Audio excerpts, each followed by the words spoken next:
evening. Welcome Monday, March 3rd, City Council meeting. Clerk, please call the roll. Alderman Santee, absent. Alderman Glab. Here. Alderman McClatchy. Here. Alderwoman Bassey. Here. Alderman Davis. Here. Alderman Cook. Here. Alderwoman Miller. Here.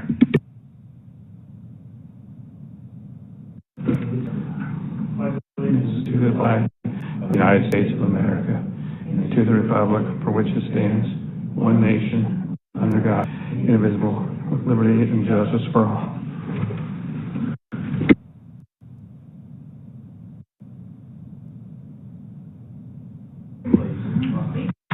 For public comment, is there anyone in the public that would like to make a public comment on items that are not on the agenda this evening?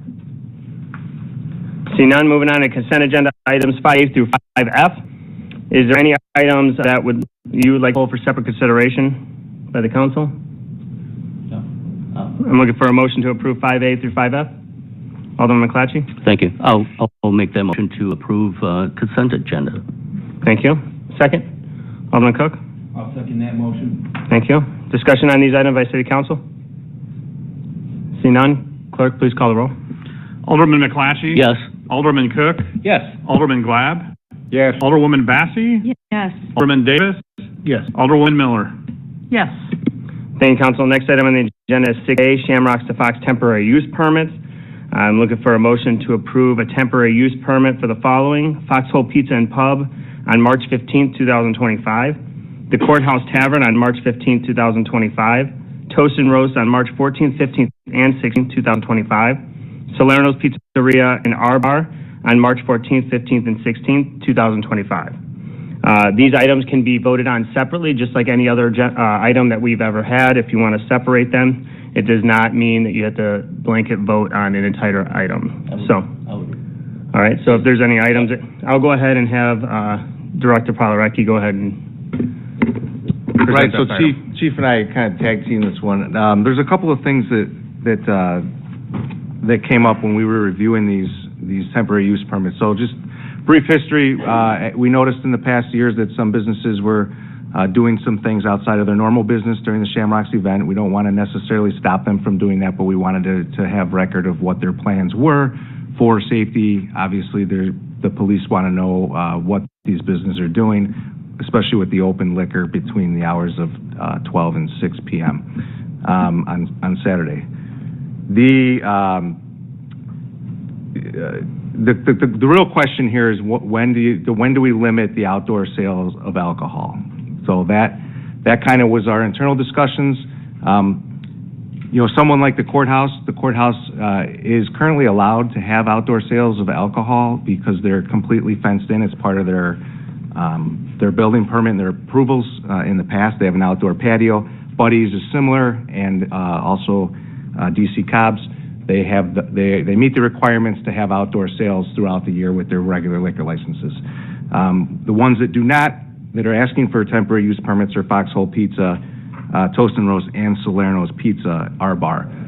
So the question is, and the recommendation from staff is that the outdoor sales of alcohol on those properties end at 6 p.m. in conjunction with the open carry. So, that's the condition, I guess, that staff would be looking for or suggesting, because those businesses don't normally have outdoor sales of alcohol.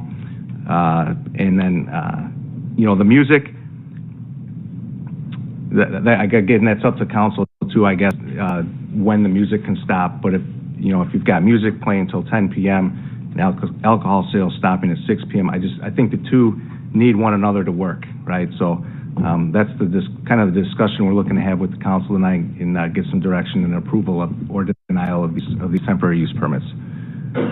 Chief, anything to add? Yeah, I just, from the police perspective, we've taken everything to council for approval for this 3-day festival, from fireworks to tent to alcohol to open carry, and these are additions to what we've done in the past. And from an enforcement standpoint, the police department needs clarification from council.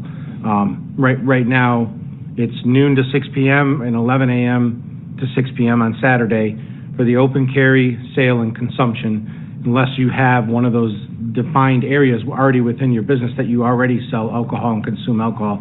And so if you want to expand that, we're looking clarification from council to allow that in the conditional use permit. And then we're also also looking for clarification on what's acceptable for live amplified music during those timeframes beyond the 6 p.m. as well, so that way when we get complaints, we know how to address them.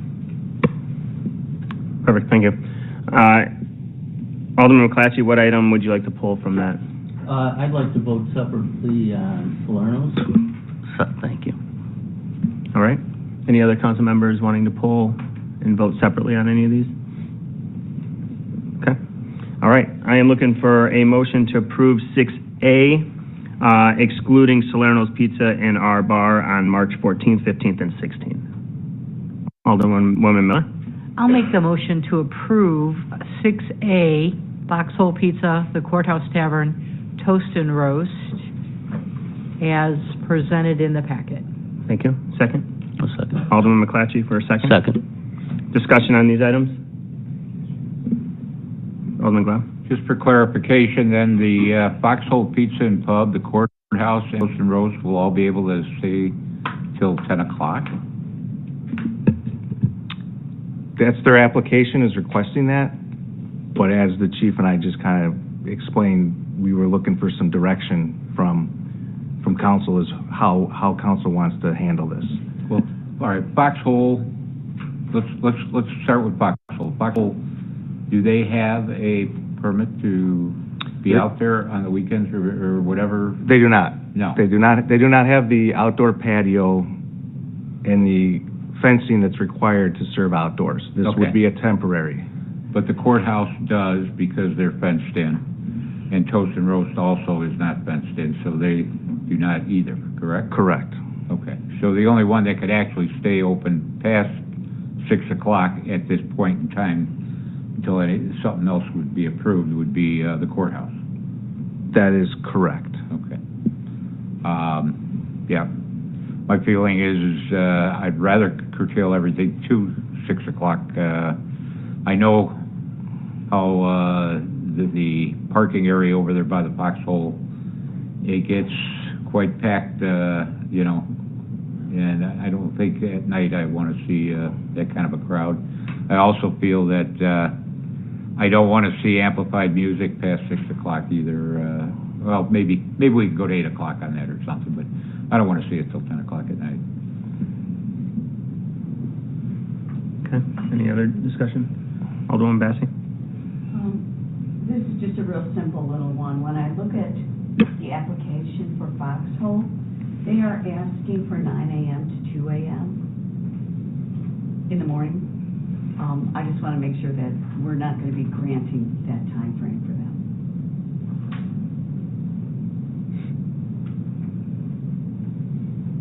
It's on page 55. Yeah, I would recommend each of the applications has a variety of time, so I would recommend that the council actually go through each one individually and talk about them before any vote takes place. Okay. So if I could just step in on that. So the event is from 9 a.m. to 2 a.m., but they're only asking from 10 a.m. to 10 p.m. for their event hours on March 15th. Okay, I was just concerned the 2 a.m. Right. But they can serve inside till 2 a.m. That's their regular liquor license, but they're asking specifically from 10 a.m. to 10 p.m. outside. Okay, thank you. Alderman Davis? Yeah, I was going to say except for the courthouse because they already have that ability to do that. Let's just stay consistent. It'll make it easier for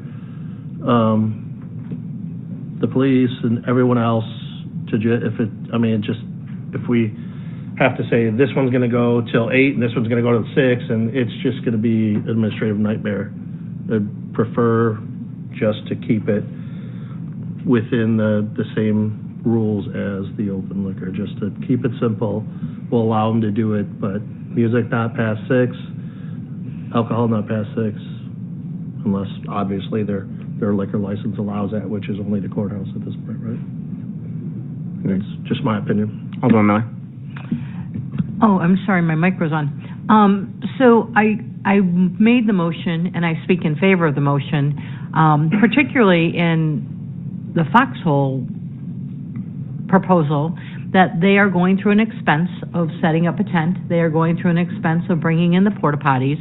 They're expending money, obviously, to make money. They're trying a new thing. We have new owners here. This is their first experience at an outdoor event. I think we need to recognize that these owners are spending money to make money, and if their request is 10 a.m. to 10 p.m., I still think that's reasonable. It's not like 2 a.m. we're playing music outside. It's 10 p.m. and we're shutting it down. I think we need to support our business community, and if that's their request, that's why I support it. Any other comments? Alderman Glab? Yeah, business is business, and if they didn't think they could make money staying open till 6 o'clock, they wouldn't do it. I'm sure that's a business decision they have to make, but we have to make a decision of what's best for the community, and I think 6 o'clock is where we've made the cutoff, and I just feel maybe I would bend on an hour or so, but not all the way to 10 o'clock. And another question I've got is okay, as far as the outdoor music, what does the courthouse allow? Amplified music. Well, that's part of this conditional use. They're not. What was approved last year for them, for their events that they put on once a month, is only from May until October. So this does not fall within those guidelines. So they for amplified music, they have no special privileges other than anybody else. They have to follow the sound ordinance. You know, this kind of allows them to exceed that in a way if it's approved. What is their normal later on in the year? What are they allowed to? Well, they have to abide by our performance standards in our ordinance. So okay, if you get a complaint, you go out there and stand on the property line and take sound level readings. But during this time frame, it's once a month. Yeah, they're allowed once a month under their conditional use permit. Gotcha. One event per month, May through October or November. I don't remember which one it was. So I would look at it that definitely by 8 o'clock, I think the amplification should be curtailed. You know, as far as serving, I still say 6 o'clock. You know, is where we should probably be on all of these, on all three of those. So that's where I stand. So my opinion, as far as 6 p.m. stop liquor sales, 8 p.m. music, I don't think anyone's going to sit there for 2 hours and listen to music without having a drink. So I think they gotta go together, in my opinion. So well, we could do the 6 o'clock then for the amplification as well. But then again, you stop serving at 6 o'clock doesn't mean everybody leaves right at 6 o'clock. So maybe we make it 6:30 or 7 for the amplification. I don't know. Sure. You know. So just a thought. Any other discussion by council? Open up for public comment regarding this item. See none? Okay, so Mayor, one last question. Mm-hmm. Chief, does that mean at 6 o'clock that everybody has to be out of there, or do they just stop serving at 6 o'clock? Each one of these businesses is very uniquely. Their normal business can be open until 2 a.m. So, but what means is, so Foxhole's the best example. Their business is in the basement of the 3308 Elm Street building. So come 6 p.m., that's where they conduct alcohol sales unless council says specifically tonight that they can conduct alcohol sales, consumption in that parking lot past 6 p.m. I need clarification on that because when you approved the 11 a.m. to 6 p.m., that's the authority through the special civic license that's issued by the liquor commissioner to do that. If you want it past 6 p.m., a majority of you need to tell me that today for Foxhole. Otherwise, at 6 p.m., regardless of what you do with the music, their alcohol sales and consumption in that parking lot need to stop. You know, so that's on them. With the courthouse, they have an outside bar and a patio. That's their everyday business. They have a designated area where they sell and consume alcohol every single day. So come 6 p.m., they can continue. As long as they stay within that footprint, they can continue, just like Buddy's. I would need clarification on Toast and Roast because they do have a deck that was established with an agreement. So I believe that Ross can confirm that deck on Toast and Roast can probably still be allowable as well, because it's part of their normal daily operations of their existing business plan and the occupancy that they got when they first moved in, and I would need clarification on Salerno's. Yeah, but the question I've got is, okay, if it says 6 o'clock, that means everybody has got to be out of there, period? Well, consumption, yeah. So typically, so picture sidewalk sale days, right? So this is, what's happening at Foxwell is very similar to then. They take over that parking lot, they put up a beer tent, and they sell alcohol and consume. They put porta potties. This is exactly what happened when we had sidewalk sales. So typically what goes through is we would go through and cut off sales, give them a heads up 15 minutes before, stop serving, and then allow everybody 15 minutes to consume the drink they have and slowly disperse them either inside or into some other business. Because the whole goal for us is to get people out of the public right-of-ways and outside, unless it's like in an area like the courthouse or Buddy's, a confined designated area, by 6 p.m. so we don't have safety issues. Okay. We want to do that before dark. We don't want people walking around. We want overflow out into the sidewalks or the streets or anything like that. We want to reduce our risk of safety. But we'll do whatever council, the majority of you, tell us to do. If you want to extend it, then we'll figure it out and we'll manage it. But right now, unless you do that, 6 p.m. would be the cutoff for Foxhole. The courthouse, that's not the case. At 6 p.m., they can continue to be outside as long as they're in their fenced-in area and they're selling alcohol. They can continue business as usual all the way up till 2 a.m. You decide when you want their music to stop. So basically, whose onus is it on if, let's say, the Foxhole, and there's still people hanging around after 6 o'clock? That's on us to get that problem. That's me. The police will have to go in there and shoo everybody out, just like we do for most of these festivals. And even if you extend it to 8, we're still going to have to do the same thing. And if they don't want to leave you, they get arrested or whatever. But it's at some point, if they don't comply, then they can get cited. Right. But obviously we want to work with everybody. We don't want to create more issues than less. But we do want consistency. It's really helpful for the police to have consistency, as Alderman Davis said. You know, if you decide a time for music, make that the time for music for everybody, so we don't try to enforce one thing for a business versus the other. And if you decide a time for, and really what you're deciding past the 6 p.m. on the alcohol is really more specifically geared towards Foxhole right now, unless Ross can provide different guidance on Toast and Roast and the Salerno's property. Salerno's is not proposing any music, just sales of alcohol. Courthouse was proposing to go till 7 p.m. with their music, but they are allowed to serve alcohol till 2 a.m. with their outdoor patio that's been approved in the past. So they wanted to stop music at 7 p.m. In Toast and Roast, they're just putting a speaker outside their door. They will pretty much do whatever we, do with the rest of the businesses. But they wanted to go, Toast and Roast did want to go till 10 o'clock, I believe. But again, the weather, we've all been here, right? The weather, us that have been to this event, we know that by 7 o'clock at night, 8 o'clock at night, people are looking to hunker down somewhere where it's warm because it gets chilly out and the streets kind of empty out. So that's something else to take into consideration, I think. Alderman Davis, go ahead. Ross, do you remember for the courthouse when we approved them having the outdoor concerts and stuff like that? Do you remember what time the music was on that? 11 p.m. Okay, that's till 11. Okay. Thank you. Alderman Cook? Don't we spring ahead this coming weekend? So the daylight will be a little bit longer? Right? Okay. It is. Yeah. Keep an eye on that for fireworks. Well, you mean Alderman Miller? I just have 2 quick comments.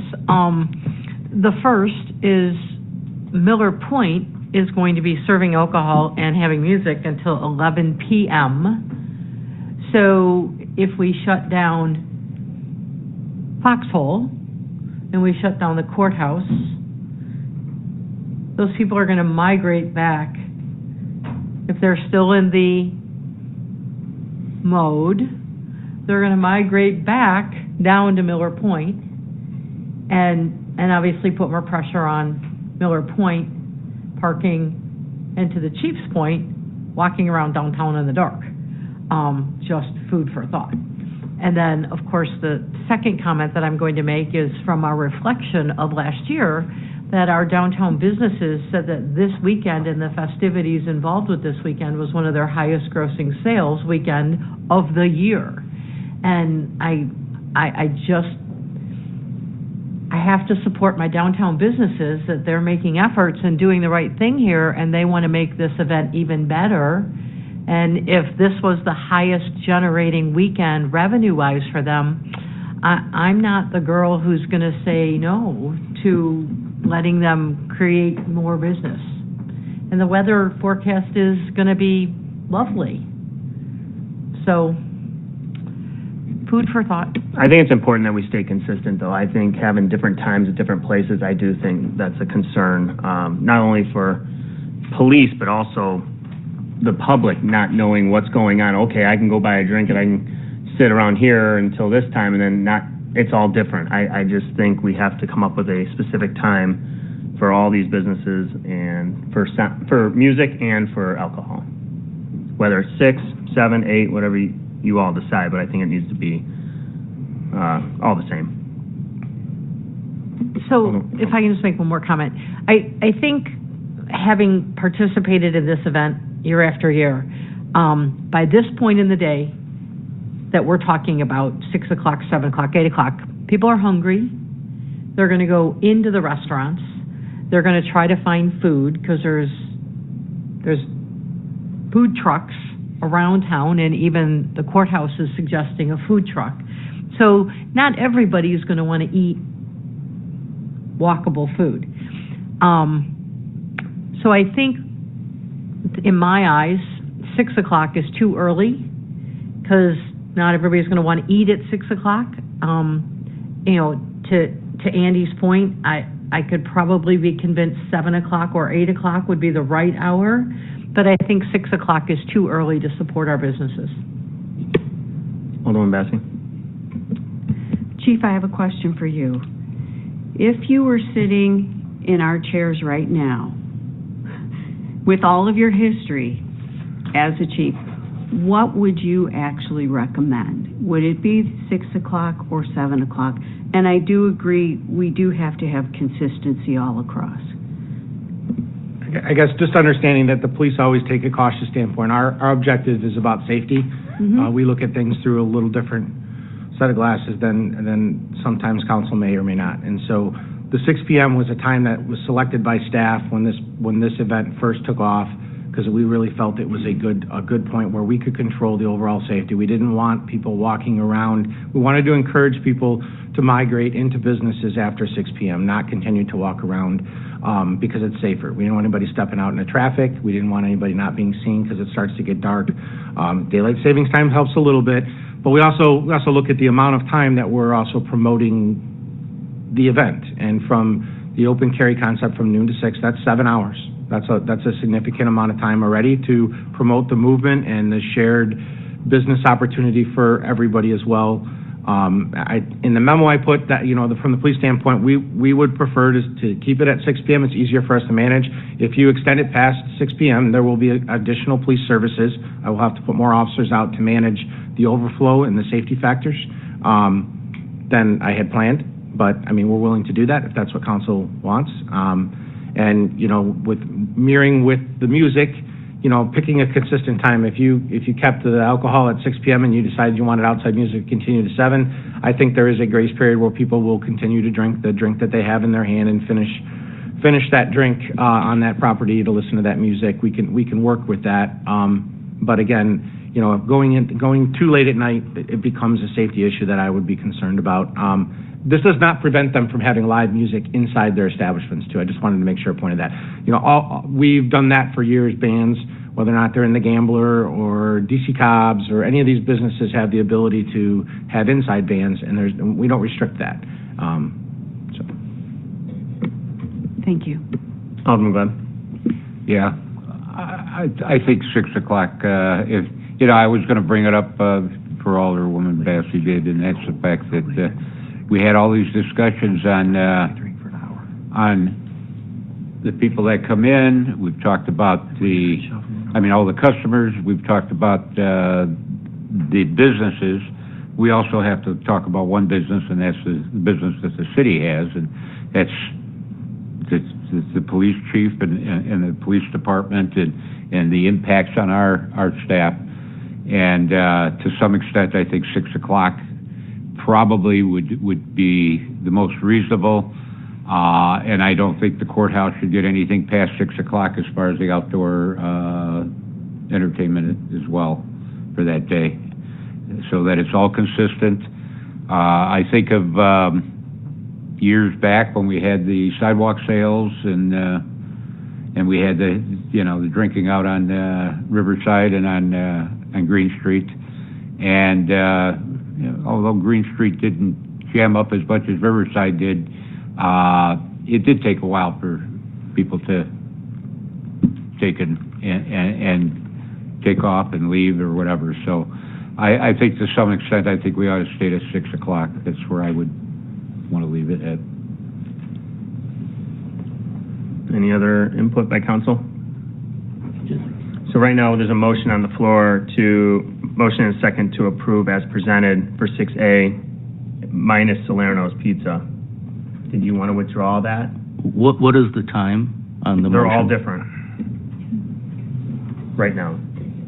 Doesn't the motion include the 6 bullet points, or no? No, we pulled Salerno's as a separate vote. No, under the analysis part, and then it has, if council concurs, there's 6 bullet points? Is that what the motion is, just so we understand? Right now it is. Okay, so that's ending it at 6 p.m. is the motion? If that's what the motion and second, if that's what they want to continue with. You can still make a motion, could you just do it individually? So could we ask that the withdraw the motion, the second withdraw, and then restate it just with regard to each one? Foxhole, going down the line, whatever you want. Just do it individually because it's the right thing to do.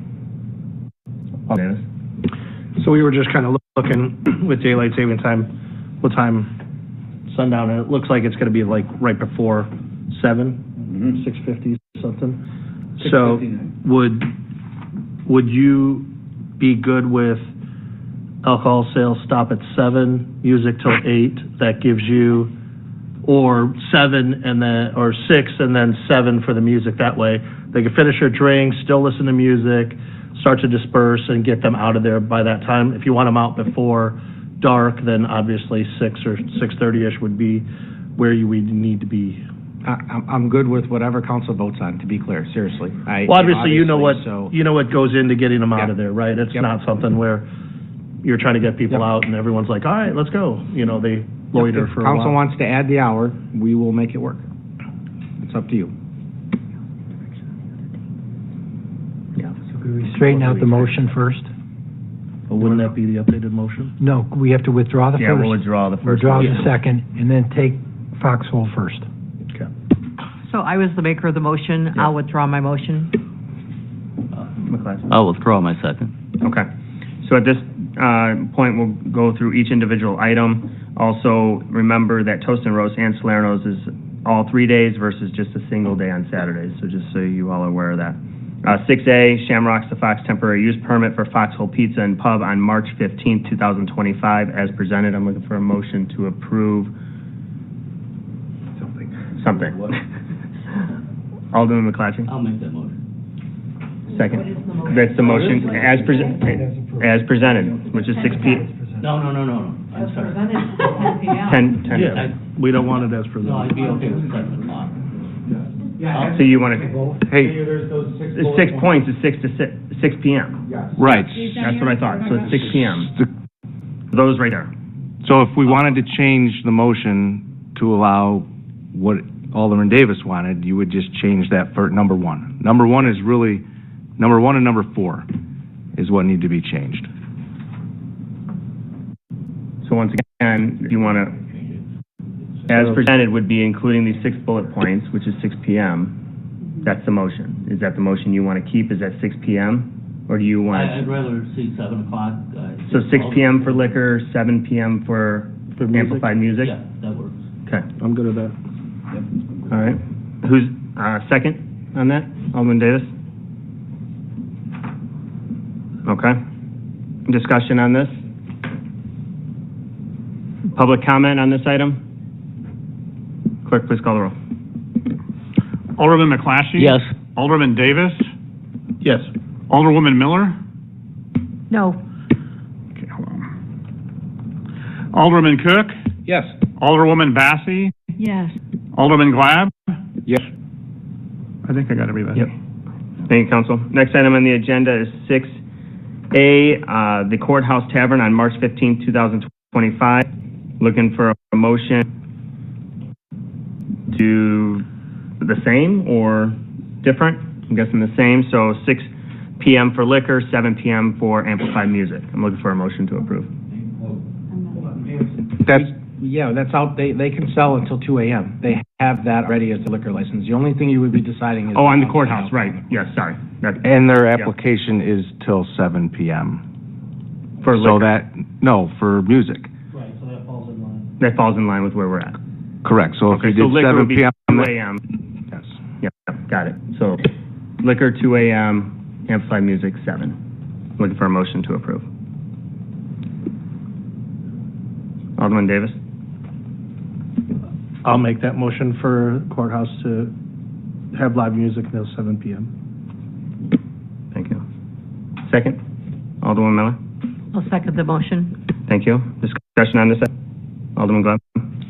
Yeah, I just wonder with the food truck out there till 7 o'clock, are people gonna, I mean, the food truck's gonna be inside the enclosed area, correct?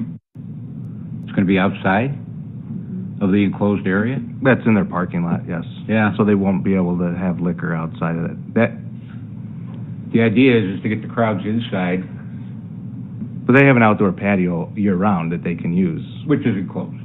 It's not enclosed. Well, the patio is enclosed, yes. The parking lot is not where the food truck would be. My guess is that they would, I mean... They have a gate that goes from their designated area to their private parking lot where the food truck will go. We can regulate that walking to get for food order, that there be no congregating in that parking lot. You don't feel it'll be any confusion, that the food truck out there and they're out there versus, they're gonna carry their cup of beer out there to get food or? No, we've already had our first liquor meeting with them to establish the ground rules. We will follow up with them because of these changes tonight. Uh-huh. That's part of the conditions of their, and so we'll be watching that as well. So. Okay, thank you. Any other discussion? Any public comment regarding this item? Clerk, please call the roll. Alderman Davis?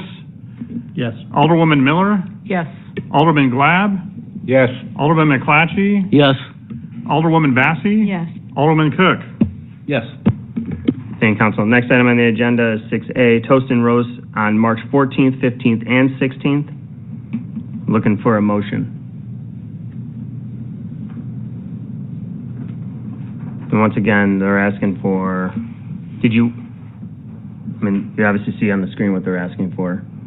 So did you want to do the same as 6 to 7, 6 liquor, 7 p.m. amplified music? If that's the case, I'm looking for a motion. Alderman McClatchy? I'll make that motion with those changes. Second? Alderman Davis? I'll second that. Discussion? Go ahead. Yeah, we just need clarification, because with their permitting with their deck, that's an designated outside area adjacent to their building for the consumption and sale of alcohol. So they have a Class A liquor license, so we wouldn't restrict them on any other day of the year from having people in that patio having alcohol till 2 a.m. So the motion for them should be, what time do you want their amplified music to stop? Well, I think on here it just states music, right? Mm-hmm. It doesn't mention the liquor. They don't need permission, they already have it. They already have it. That's what I'm saying, so this. So we don't want to We don't wanna pass a restrict motion that what you're restricts what they already Got have. it. Right, is it all would I'm saying. just be the 7 for the music, right? Correct. That's what we're saying. Yeah. Yes. And liquor would be the same. The liquor is No. still, Liquor is would still be... 2 o'clock? Yes. Yes. Okay. Very similar then to the courthouse, correct? Correct. Okay, thank you. So once again, who made that motion originally? I think I did. McClatchy, right? Yeah. So are you good with that Yeah, I change? And who made the second? Yep, Alderman Davis, you good with that? Yes. Okay, discussion on this item? Any public comment? Clerk, please call the roll. Alderman McClatchy? Yes. Alderman Davis? Yes. Alderman Glab? Yes. Alderwoman Bassey? Yes. Alderman Cook? Yes. Alderwoman Miller? Thank you, Council. Next item on the agenda is 6A, Salerno's Pizza and R Bar on March 14th, 15th, and 16th. Once again, looking for a motion. Once again, looking to do 6 p.m. liquor, 7 p.m. amplified music. Looking for a motion to approve.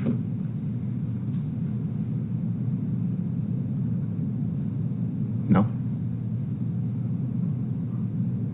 Mayor, just for clarification on this location, they'll have a state special event license to use that location because they own it.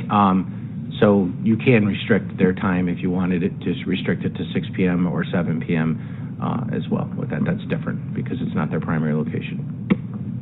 So I'm looking for a motion if that's what you want to do, or do you want to change it? I got a question. Sure. Do they sell food? Are they selling food here, or is it just strictly liquor? From what I understand, music. they look to bring food, but I didn't think they were going to do food. When I talked to him, I thought he was just talking about on their back patio. You know, they have the right there Riverwalk. They were just going to sell alcohol, not music. From what I remembered from last talking to him, he was just going to sell alcohol on that back patio. They're not set up for food and not setting up anything inside, just alcohol on the back patio. Wouldn't we want to promote the courthouse and Foxhole Pizza if they're just selling alcohol? I mean, I don't know. Don't ask me. I'm sorry. You seem to be the one with no, all the answers, so. No, he just said they wanted to sell off. You know, they're looking to join the party and use their patio that they have back there, like other people are. That's just what I got from him. Well, like a private event? No. But Can I go ahead. Can I ask some clarification? Because Salerno's owns the property, this is a very similar transaction to what the brewery does for Thursday night band concerts. They apply for a local license, which is not, it's just a temporary license issued by the liquor commissioner, not voted on by council, and then a state license that's issued that allows them up to 14 days to sell alcohol off premise at a different location. And this is what the brewery does to sell license at alcohol at Vets Park as well. So they're applying for that state license and they will get it. Now the city can further restrict that to the times that you want appropriate, as well as then again, as Ross said, that you can restrict the live music. And I would recommend that you should just pick a time in case they decide to add live music, they have restrictions on them. That way everything's consistent would be my recommendation. Alderman Gleb. Yeah, I just can't get behind this. The way I look at it is this is a time that I believe Alderwoman Miller brought up as far as the big sales for the liquor establishments downtown. As far as sales, this is their big weekend, and we're bringing competition in from the other side of town. They are not a downtown bar, and why would we bring them in from Ridgeview all the way over? And yes, they own the building. They built the building. The building is not have a regular bar anymore. It's got the wine place down underneath. But to me, I just think it's bringing in competition to the Riverside area that thrives on extra sales at these type of events. And it's business-wise, I could see where Mr. Salerno would like to take and capitalize on it, but I just don't think it's appropriate bringing another one into the downtown area. So I disagree with that a little bit, only because I know that he's looking to open up a place, and this is the first opportunity for him to get involved in the community and in the downtown area to really see how things are in the downtown area and what type of events we do bring to the downtown businesses. He invested a lot of money into the building. He's been trying to lease it. Obviously, we had some issues with a tenant in that location, as you all are aware. So I think it's important to give him that opportunity to, it's not like he's not a business owner in McHenry. If anything, he owns 2 properties in the city of McHenry. I think that's even more beneficial to get him to open up this location as a venue or another restaurant, which is what he does. He owns restaurants. So if we can get him to open up the restaurant in that area, I think that's what we want, unless we want that vacant even longer. So, and I've been having conversations with him about opening up a restaurant in that building, and I think we're close to doing that. Alderman Davis. I think we should just keep this consistent. He does own a business in McHenry, so we shouldn't fault him because it's not that particular location where the majority of the things are going on. But I'm fine with that and just keep it the same and keep it consistent with the other businesses. So. Okay. Alderman McClatchy. Thank you. Is the petitioner here by any chance? No. I'm just curious to see how many employees they have, how many parking spots they're going to take up. Also, Chief, you mentioned that they got a special permit from the state. Does that include dram shop and all that? Yeah, they're using their existing liquor license. They're fully insured. It's a state license that's issued for $25 up to 14 days. Like I said, exactly what the brewery does in order to sell alcohol at Vets Park. They have to apply through the state. The liquor commissioner has to approve it locally, not the council. That's not how the ordinance is written. So if it's approved, then they can go and sell, and they can apply for their hours. And as soon as the state gives them the hours, that's the hours they're established. So that's why I recommend today that if that's the case, if the liquor commissioner is going to approve it on the local side, the state's going to issue the license for them to sell off-premise at this location, that you should adopt a time frame that's consistent with all the other businesses, so that way everything's consistent. That would be my recommendation. Alderman Davis. So theoretically, if we don't put any restrictions on day and time, they could sell alcohol for 14 days straight, is what you're saying? They have to identify the 14 days that they're asking for and the time frame each day that they're asking for the state to validate the license. The 14 days, it can be 14 days throughout the year. So when like the brewery applies for theirs, they apply for one license for 14 Thursdays, and then if they need a 16th and a 17th, they reapply. It could just be applying for one day, which is, I believe they're applying for 3 days, but they could apply for a maximum of 14 days in order to sell, whether or not it was any other event on their back patio or that back patio. It doesn't even have to be his property. It could be another location. Okay, so it's 14 days annually, and they specify those, so it's not per like license, 14 correct. consecutive days No, every time correct. you get it It's is 14 not, days. no. Okay. And as far as I know, Monty, I don't know, did they submit anything yet? It's just the 3 days, right? No. So we gave them a 3-day license for those 3 days they asked for. They applied for it, the mayor approved it, they've got our local 3-day license, and they were going to the state. As far as I know, they were going to go to the state and get their state license. Okay. But then I put this, they came to the liquor meeting, were asking more questions about the open carry, so I put this on for discussion for all of us, because this is a different weekend, Yeah, absolutely. Yeah. All right. Alderman Glad. Yeah, was this ordinance just changed recently or something, as far as the mayor just giving out liquor licenses? It's not a license, it's a special use permit. It's a special use permit, but it's not a liquor license. The state issues the license. We don't regulate it. Only thing we regulate is a special use permit. And no, we have not changed the liquor ordinance. That's how. No. So, I mean, as far as a liquor license, they have to have a liquor license They have one. there for that particular location. As far as our ordinances go, we have given them a liquor license for their establishment over on Ridgeview. Special use permit by our ordinance reads, a permit for use by a current licensed retailer to allow the transfer of alcoholic beverages from an existing licensed retail premise to a designated site for a special event. Hey, Chief, do you mind hitting your bell? Okay. Do I need to? there's- I'm sorry, Dave. It's a loophole. All right, thank you.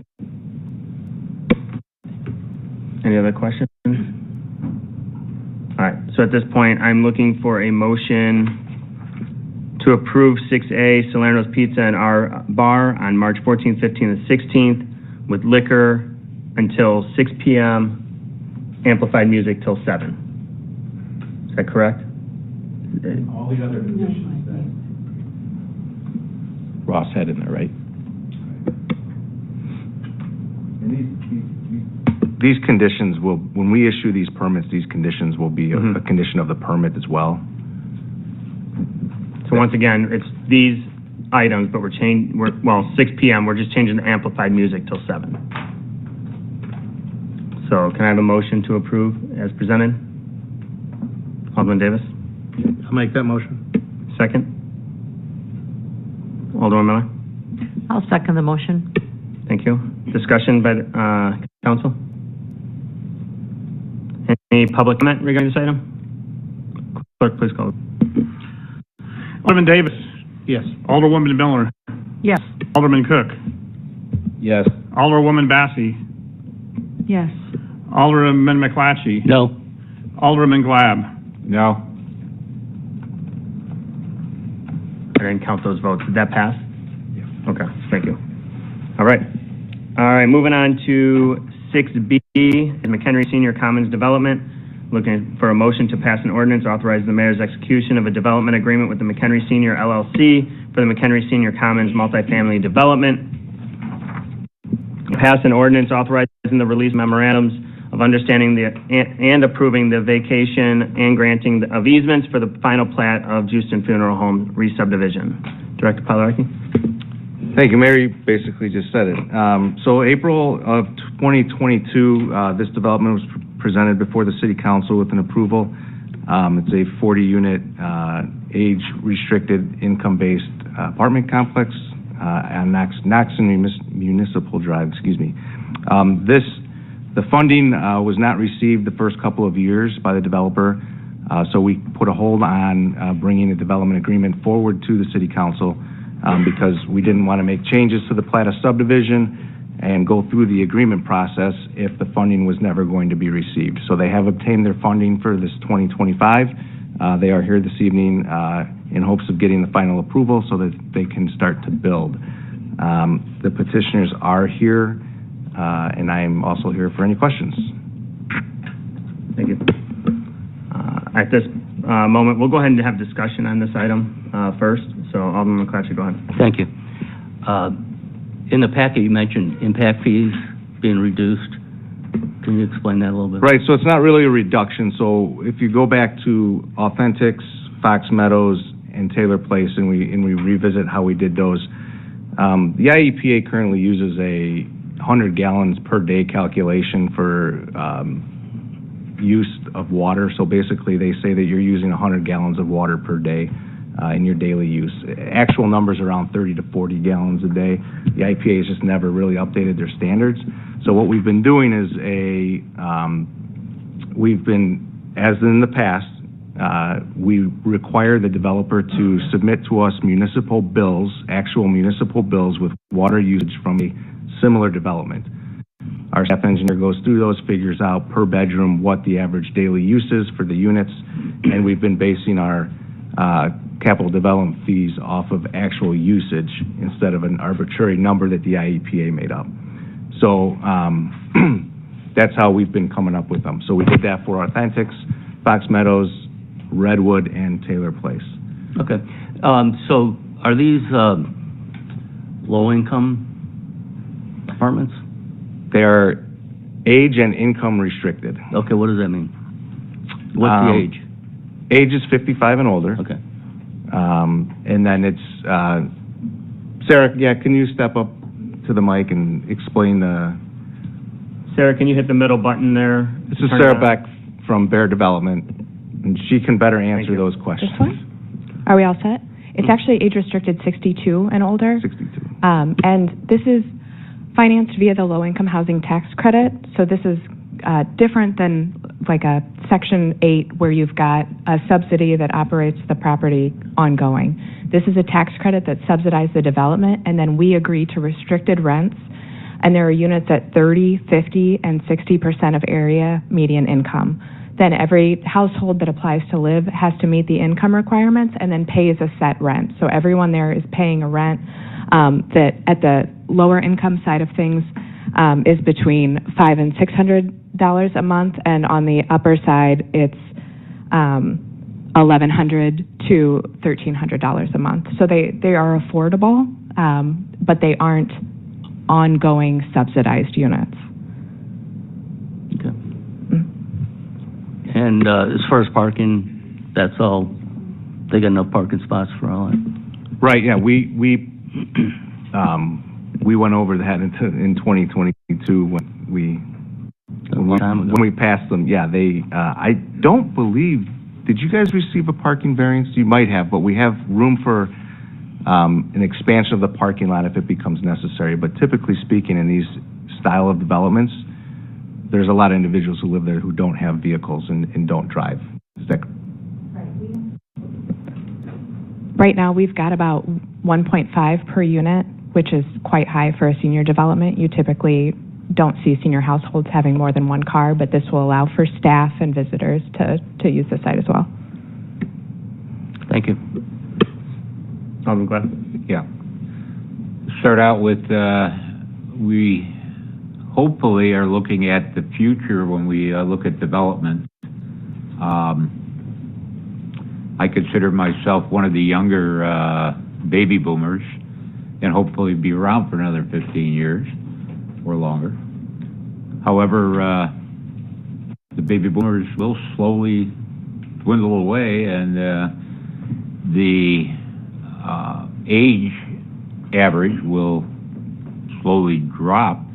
And with all the senior places that we see, everybody wants to open up senior developments, the need will be lessened as time goes on, and that's why we asked for the extra parking. And I don't think it should be just, I think it should be a mandatory that if they take the age restriction off, that they have to develop the rest of the parking right off the bat. Not if it's needed, because you're going to go out there, or your staff going to go out there and check it every now and then to see, you know, if they have a sufficient amount of parking, or are we going to wait for somebody to complain after the last 6 months they've had problems? So that's one. Number two, like I say, we put in our water and our sewers.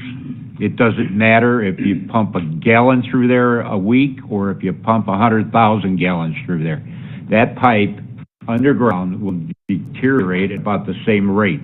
And that's why we charge impact fees, is pay for a lot of that development. So that's where I stand on that. Any other questions? Alderman Bessie? Thank you. I know that the previous council did approve this in April, but if I'm reading this correctly, the only development fees that you are looking for is a reduction in the water and sewer, not the schools, not the parks, the library, the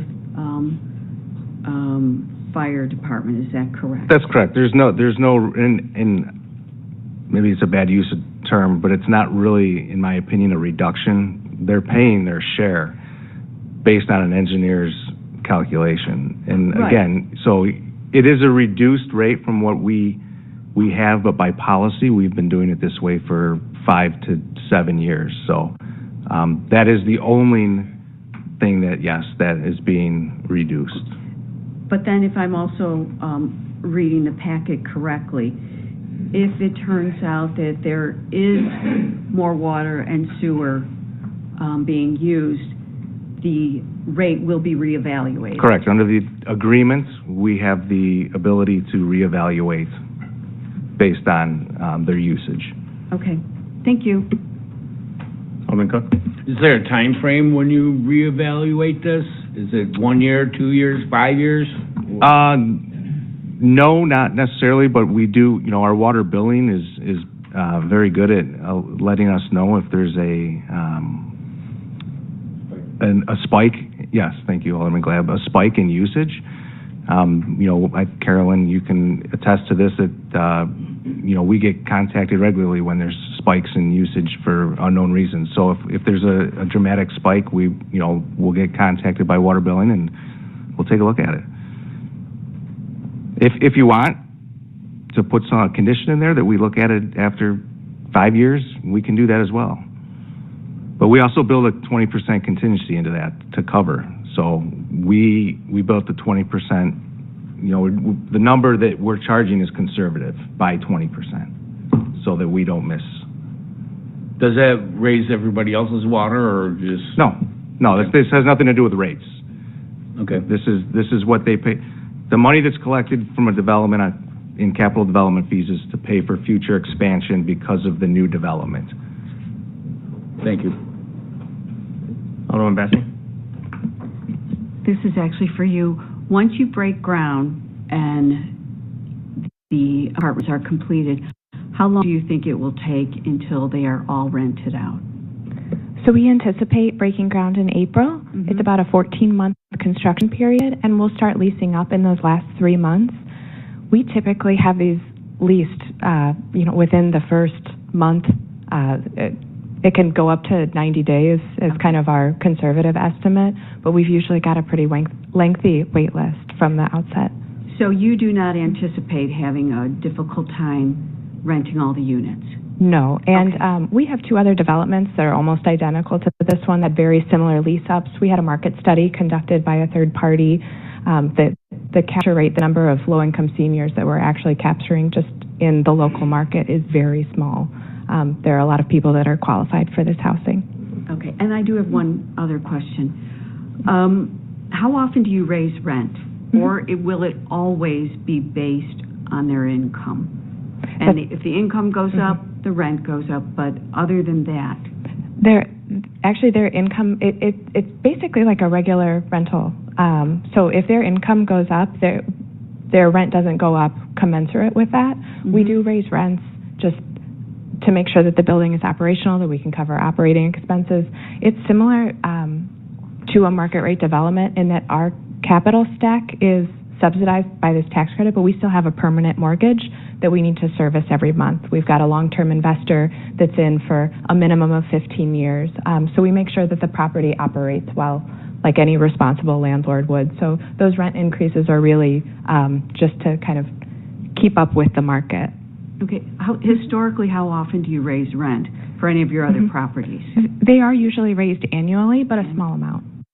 So we wouldn't want to not raise it for several years and then be impacted with a large increase. And what is your increase in rent? We estimate 3%. Pardon me? We in our models we use 3%. 3% annually? Or 2%. I'm sorry. 2%? 2% for rent, 3% for operations. Okay. All right. Thank you. Alderman McClatchy, go ahead. Thank you.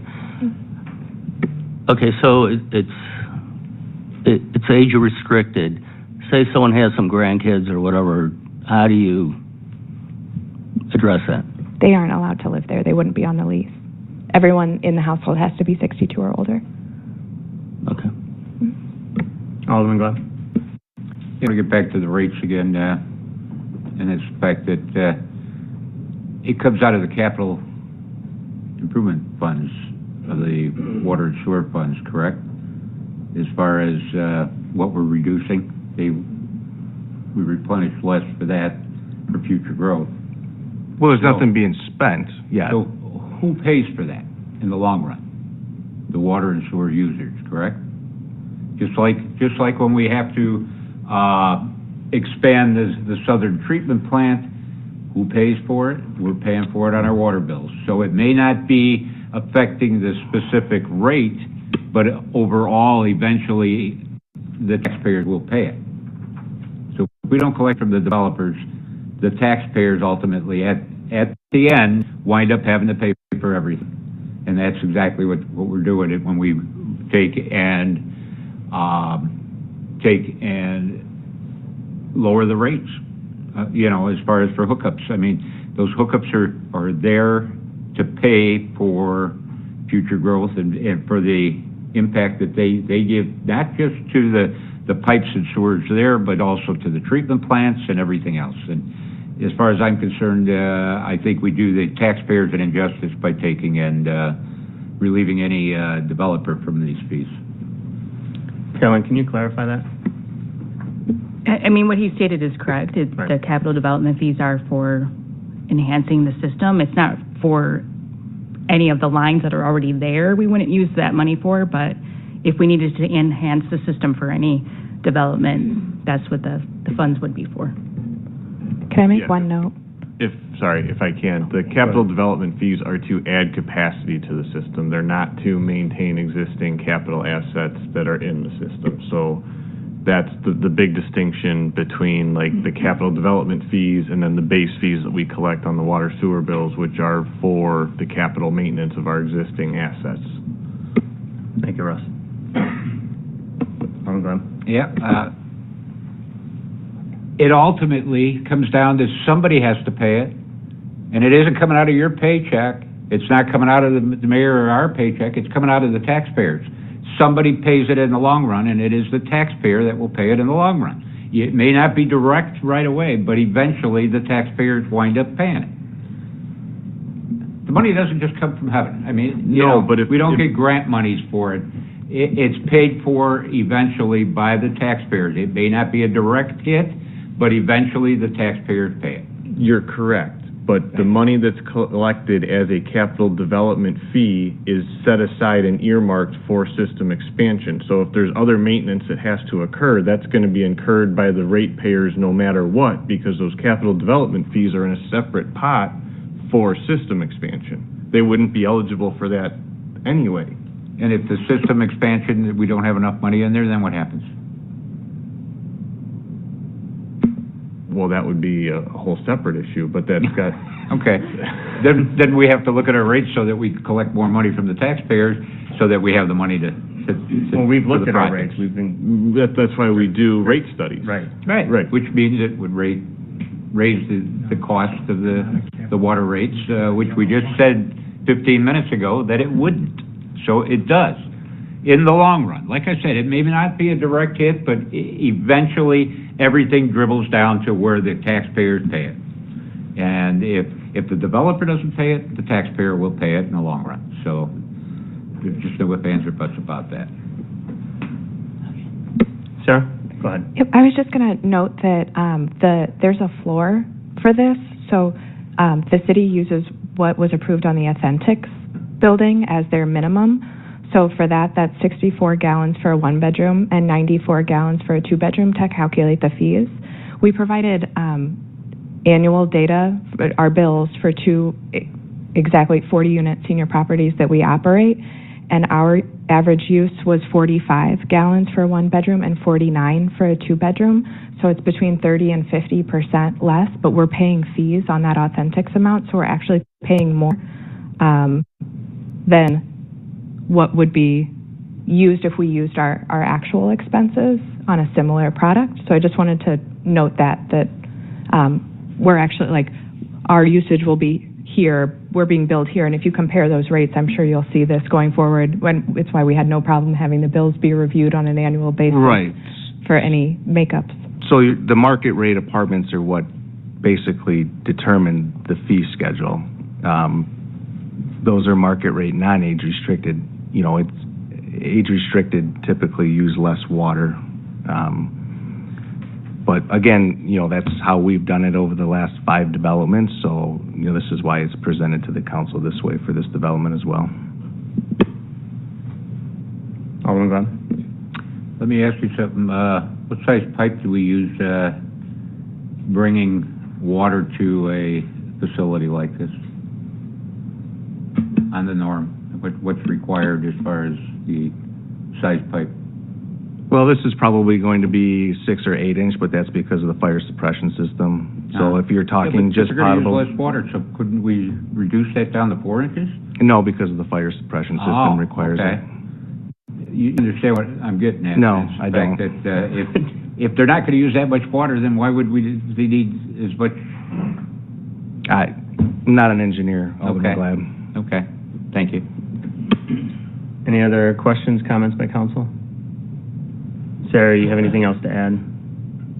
No, we're really excited to build this development. Bear and its entities have owned this land for over 10 years. We are so excited to be a part of your community. We own the land that the VA is on next door. We're excited to be a long-term partner. We don't sell our properties. We are in these for a minimum of 15 years, but we've never sold tax credit development that we've done. So we're looking forward to being a partner to you. Thanks, everybody. Thank you. All right. So at this moment, I'm looking to approve 6B. I'm looking for a motion to approve 6B as presented. Alderman? I'll make the motion to present 6B as presented. Thank you. Second? Alderman Cook? I'll second motion. Thank you. Once again, any discussion by council?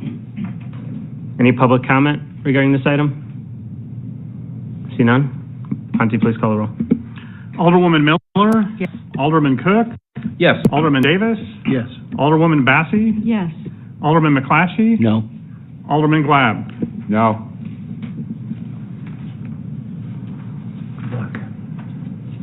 Good. Thank you.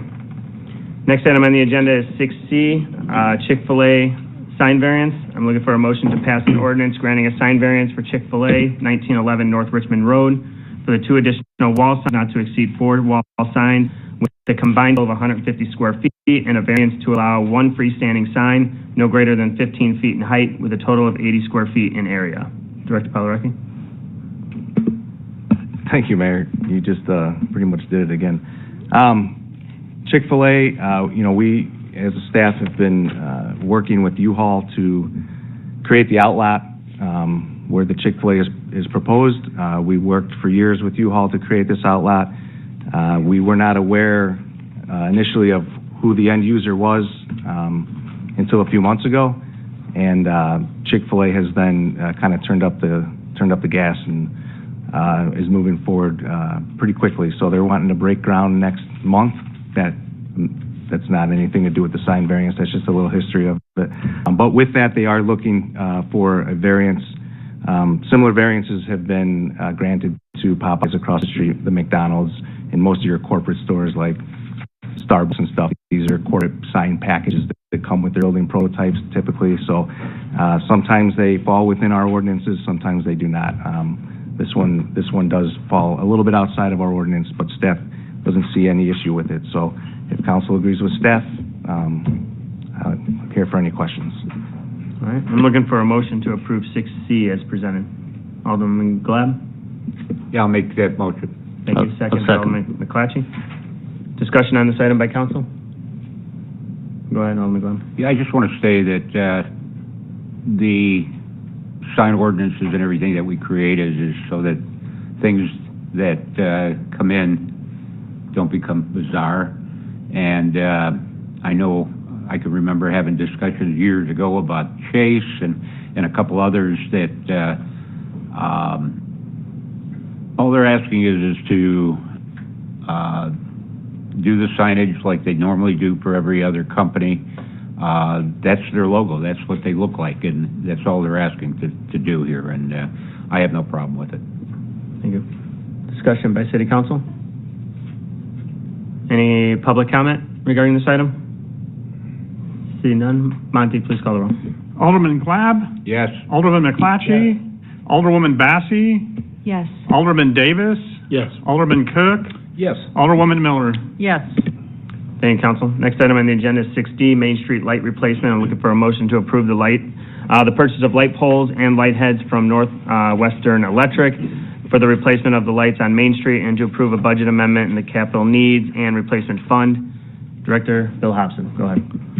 Thank you. This item is something we've had some pretty significant discussion about through our community investment plan, and it's come to the forefront. And I apologize for the quote being in front of you tonight as opposed to not being in the packet. We had hoped to have that for you earlier or late last week, and just didn't have that.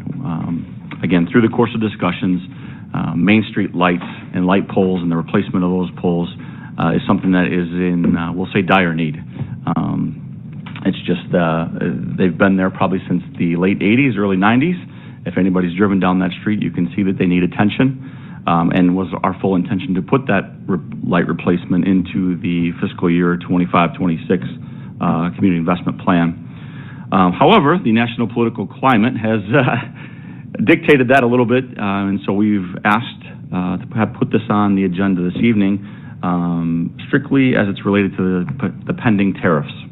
The quote you have in front of you is $136,000 and some change. Well, from what we're told and everything that we've seen, 25% tariffs are anticipated to go into effect tomorrow. That 25% on this project amounts to about $34,000, just over $34,000. And so we thought this was a good opportunity to have some cost savings of a project that we think would have a really huge impact down there. As fate would have it, we did have a light pole that actually failed on Friday and fell down. Part of that was because of the wind and just the situation that's down there. But this is a program or a project that we've talked about for a while, and it's before you early for the reasons that I've stated, and I'm happy to answer any questions that you might have. All right, so at this point, I'm looking for a motion to approve 6D as presented. Alderman McClatchy? I'll make that motion. Thank you. Second, Alderwoman Miller? I'll second the motion. Discussion by City Council. Alderwoman Bassi? Just a quick question. From what I've been hearing, the tariffs are supposed to start tomorrow.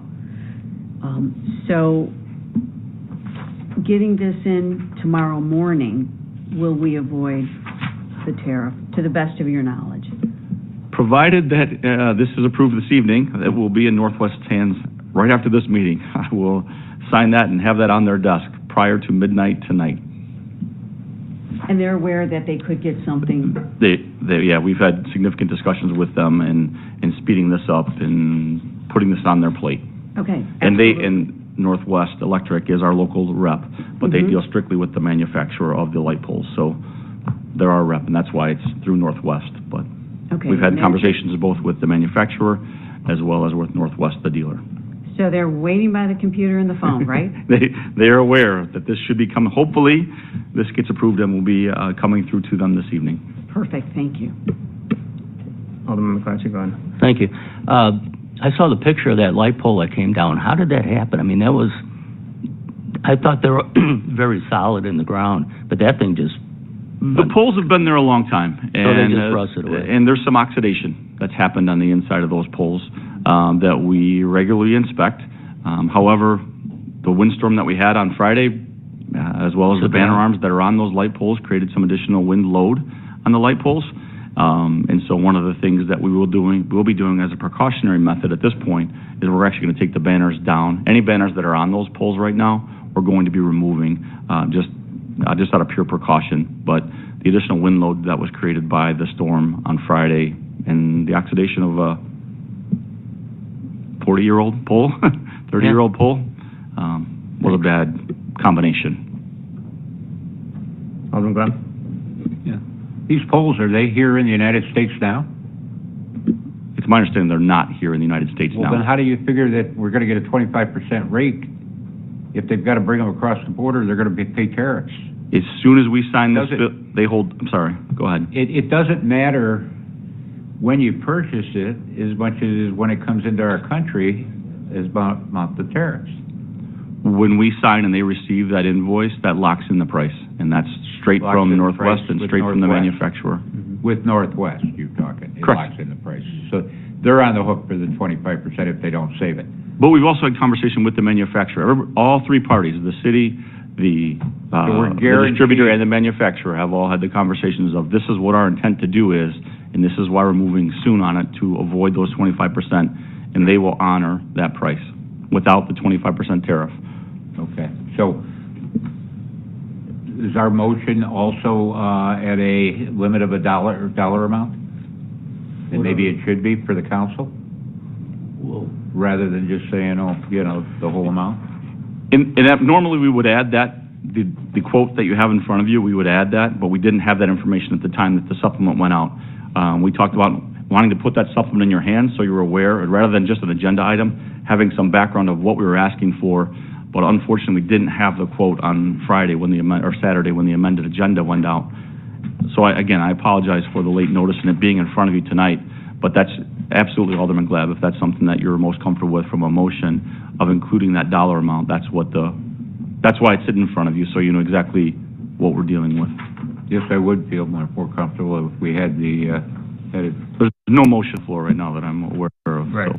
Right. Okay. So before you get yourself in a box here, Bill, they're probably going to add a not to exceed figure that's in the quote, which is totally appropriate. Are there terms and conditions to this, or terms and conditions to the manufacturer's agreement that have an exclusion for these type of taxes or tariffs? Again, not that I'm aware of. Once we sign this is the price. We're locked in. We're not going to, if somebody has to eat it, it's going to be the manufacturer, not us. So we are signing in, locking in and purchasing this amount of light poles at this price. So right now it's $136,609. Is that shipping, everything else? Everything. Okay. So we could do a not to exceed $137,000. Yeah, good with that. Okay. All right, so at this point, I'm looking for a motion to approve 6D, not to exceed $137,000. There is a motion on the floor, I'm sorry, Doug said. Is there a motion on the floor? I thought I made one. I'm sorry, that was... Is there a motion, Monty? There was. Okay. Okay. So, who made those motions? Last you made that motion. All right, so you good Yep. adding that? Second. Alderman Miller, I remember that now. I accept the amendment. Thank you. All right. Are they adding the not to exceed? Yes. Okay. Not to exceed $137,000. All right. Any other discussion by city council? Any public comment? Clerk, please call the roll. Alderman McClatchy? Yes. Alderwoman Miller? Yes. Alderman Cook? Yes. Alderman Davis? Yes. Alderwoman Massey? Yes. Alderman Glab? Yes. Thank you. Thank you, council. Next item on the agenda is a discussion item which we do not have. Staff reports. Chief, you want to go ahead and clarify? All right, I'm going to apologize for bringing up the item again one more time, but I'm looking for a little bit of clarification on item 6A as it relates to Foxhole and Salerno based on your vote, because it was a 6 p.m. stop time for their outside sales with the 7 p.m. on the live music. For the ease of being able to regulate that and move that along, I just want clarification that council doesn't have an issue if the sales stop at 6 p.m., but they're allowed to consume whatever they have on that footprint till at least 7 p.m. when the music stops. That's how I understood. Oh, my God. I think the question is more as a police department, more. Yeah, that would be more comfortable for us. It's a little harder for us to go into a group and say, cut it off, you can't be standing out here anymore, because then we have to disperse them, the music's still playing. Traditionally what we do is we step this.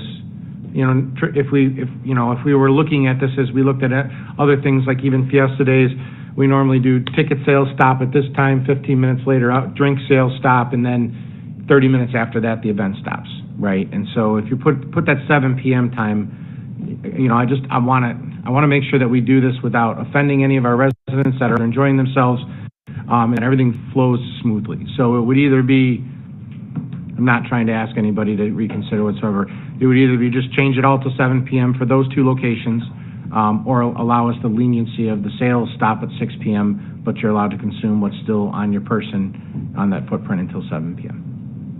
And I'm just looking for clarification on that, and I apologize for... Sales start at 6. Stop at 6. Stop at 6, yeah. You can drink till 7. Stops at 7. And you could drink till 7. Yeah, you could drink. Drink what you have till Plenty of 7. time to finish. Is anyone against that?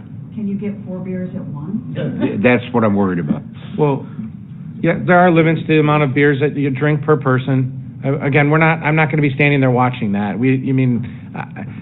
This is how all festivals go. Somebody walks up and orders 4 drinks, the other 3 people are standing over there. We don't have a way to police that realistically, but I'm not, at this point in the day, I'm not really too concerned about that, as much as just being able to give them clear direction on when they should stop sales, and then we're not trying to herd out 400 people that are in that parking lot out onto the street all at one time. Let it slowly die out, but not make them, hey, dump your beer out type thing. I don't want to be that person if I don't have to be, if council's comfortable with that. Alderman Glenn.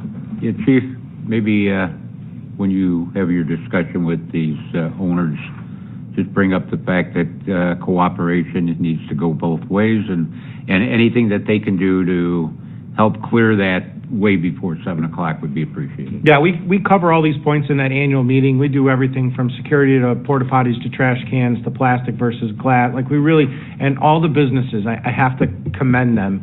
Since this event started, they have been partners with the city. They have taken our guidance and our direction, and they have followed it pretty much to the T. I think that's part of the reason why this particular event has been a success for the last 4 years. And as long as we continue that, I don't see there being an issue. Agree. All right. So everyone's good with that? All right. Any other staff reports? Monty? I'm going to apologize. I had a smart aleck comment earlier, specifically towards Alderman Cook. So I'm sorry. That was inappropriate of me. None taken. Thanks, Monty. All right. Any other staff reports? No? All right. City council comments, mayor comments, I have none. So city council? Alderman Miller? Or Alderman Cook, go ahead. Yep, go ahead. Thank you. I was looking for a smart comment, but that's okay.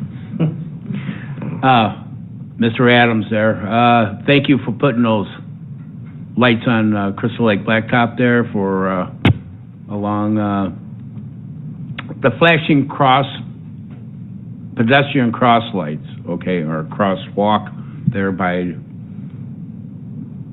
where you can go to Fort McHenry. Oh, at Mill Street? On Mill Street, that's right. That's what I was thinking of, Mill Street. Very nice, just as nice as Kern Road. You can see them, and it's telling you, warning you in advance and all that. Not that it scared me, but no, it looks really nice, and I believe that would warn a lot of people that something's coming up. Okay? Thank you. Damn fine job. Any other city council comments? Alderman Glenn? Yeah, I was just going to ask Carolina if you had any chance to possibly look, our city administrator, as far as the road and bridge tax that's shared by the townships.